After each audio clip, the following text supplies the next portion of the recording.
séquence, c'est derrière l'image, votre rendez-vous pour prendre le temps de décrypter l'info à partir de photos qui font sens. C'est comme chaque mardi, on accueille l'équipe d'Info Migrants.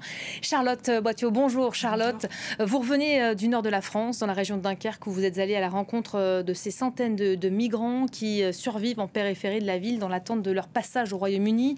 Pour parler de votre reportage, c'est une tradition. Vous avez donc choisi une photo. C'est celle, on la voit ici, d'un campement très précaire. On est dans les bois là. Oui, une photo qui a été prise exactement à Laune-Plage. Laune-Plage, c'est une petite commune à côté de Dunkerque où survivent actuellement entre 400 et 700 migrants. Alors cette photo, elle peut paraître un peu banale comme ça pour illustrer les conditions de vie de migrants, mais en fait, elle dit beaucoup de choses. Elle pointe beaucoup de problématiques. La première, c'est une misère qui s'accroît. Avant, du temps de la jungle de Calais, dans les années 2015-2016, les campements ne ressemblaient pas à ça.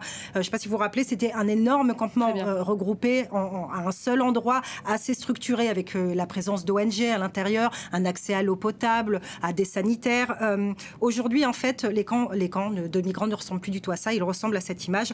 Ce sont des campements tout petits, disséminés un peu partout sur le littoral nord de la France, entre le Touquet et Calais. Voilà, ils se regroupent surtout dans cette zone-là, Laune-Plage, juste à côté de Dunkerque.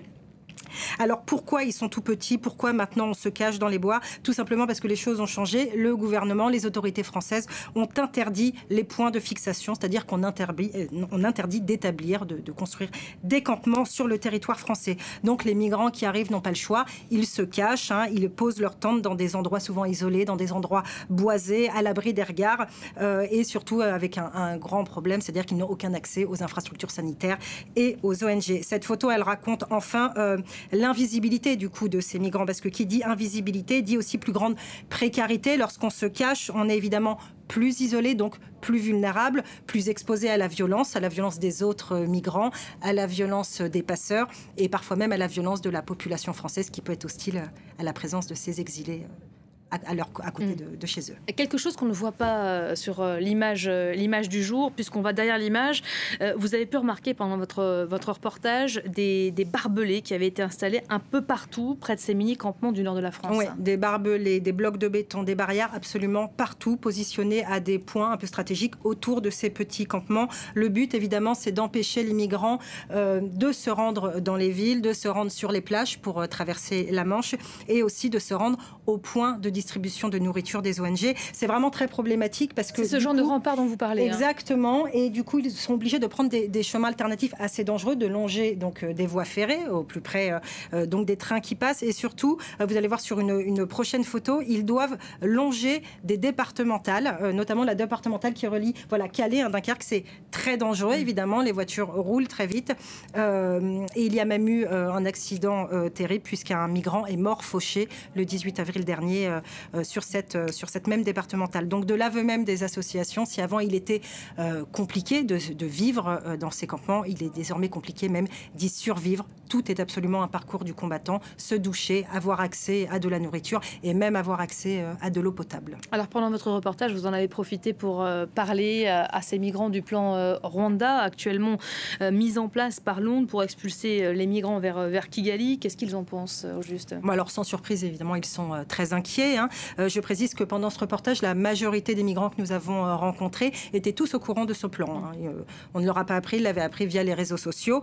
Ce qui m'a étonnée en revanche, c'est que presque personne ne se sentait concernés par ces expulsions. Nous avons rencontré notamment cet Irakien qui venait d'arriver à Dunkerque 2 jours auparavant. Et en fait, il est arrivé avec ses frères et ses sœurs et ses parents, dont le plus jeune, son frère, avait 7 ans. Et en fait, il m'a dit qu'il était persuadé que comme il était venu en famille, que s'il arrivait à atteindre le Royaume-Uni, il ne serait pas concerné par ces expulsions parce que le Royaume-Uni n'expulserait pas les familles vers Kigali. C'est évidemment faux. Le gouvernement a précisé que toute famille était expulsable vers le Rwanda. Vous avez aussi rencontré James, un Sud-Soudanais qui est à Dunkerque depuis plusieurs mois. Il a accepté de vous parler à visage caché. On va l'écouter tout de suite et puis on en reparle juste après. Tendez l'oreille. I think about Rwanda plan is that it's not a good plan actually for us. So Rwanda is our neighboring country. If Rwanda was safe for us, and then as we talk now, then we would be there. We want to go to school, and the English that we are going to learn is also valuable in our country. So I've never heard French word in my country, and I have never seen anyone speaking French. it can really be hard for us, although some of us even decided to stay in France. Voilà, donc James vient donc de Djouba. Djouba, c'est la capitale sud-soudanaise. Et il dit donc deux choses assez importantes. La première, pourquoi aurait-il traversé la Libye, la mer Méditerranée, la moitié de l'Europe pour aller à Calais et tenter de rejoindre le Royaume-Uni si le Rwanda était si sûr, puisqu'il le dit, le Rwanda est un pays voisin. Je rappelle qu'entre Djouba et Kigali, il n'y a que 800-900 km, alors qu'entre Djouba et les côtes anglaises, il y a 8000 km. Et il explique enfin une deuxième chose qu'on a beaucoup remarqué pendant ce reportage, c'est pourquoi en fait il ne veut pas rester en France, évidemment parce qu'ils y parlent anglais, le Soudan étant une ancienne colonie britannique. Il y a souvent cet argument de la langue qui revient. Je parle anglais couramment, je ne parle pas un mot de français. Il n'y a absolument aucune raison que je reste sur le sol français pour demander l'asile. Alors, on va peut-être revenir à ce plan Rwanda dont on a beaucoup parlé ici. Il a été amendé à de nombreuses reprises. Les médias en parlent depuis plusieurs mois. Concrètement, qu'est-ce qu'il prévoit, ce plan? Alors, vous l'avez dit tout à l'heure, c'est un plan qui prévoit donc d'expulser toute personne arrivée illégalement au Royaume-Uni vers Kigali, à 4000 km de là. C'est vraiment renvoyer les gens tout au bout, si on va peut-être le voir sur la carte, tout au bout du continent africain. Sont concernés par ces expulsions tous les migrants qui sont arrivés au Royaume-Uni à partir du 1er janvier 2022.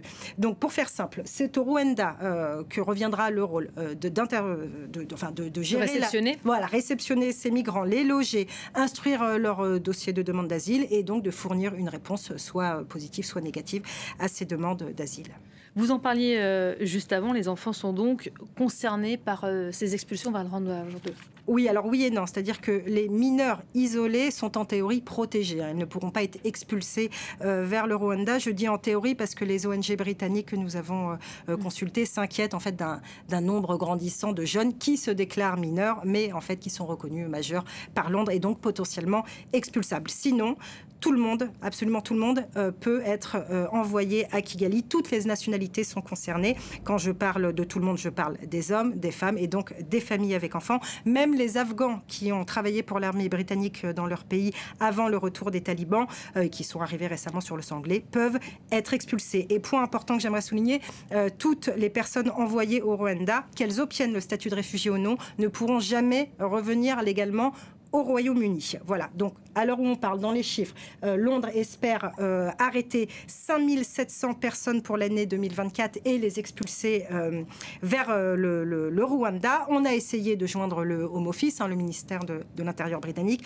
Bon, sans surprise, il n'accepte pas trop de parler de ce plan. Ce que l'on sait en revanche, c'est qu'à l'heure où on parle, une centaine de personnes a déjà été arrêtées en vue de ces expulsions qui devraient débuter début juillet.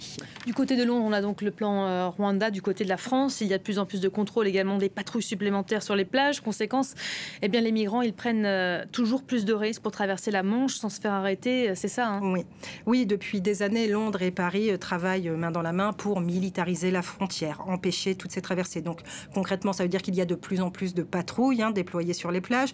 Et je le disais donc en début de chronique, de plus en plus de barbelés, de blocs de béton installés un peu partout, près des ports, près des voies ferrées. Donc, résultat, les migrants doivent contourner tous ces obstacles et prendre de plus en plus de risques pour prendre la mer. Je vous propose d'écouter Fabien Touchard, qui est le coordinateur de l'association d'aide aux migrants Utopia 56. Il est au plus près de ces exilés puisqu'il travaille à Dunkerque et il nous explique les risques de ces traversées.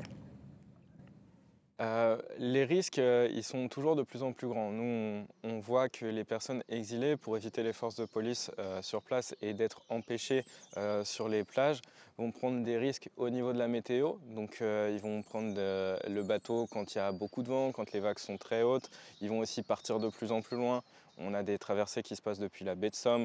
On les voit qui partent aussi depuis les canaux, donc en fait les rivières qui vont se jeter en mer aussi. Et cette prise de risque-là, elle va être directement en réaction à la répression sur les plages.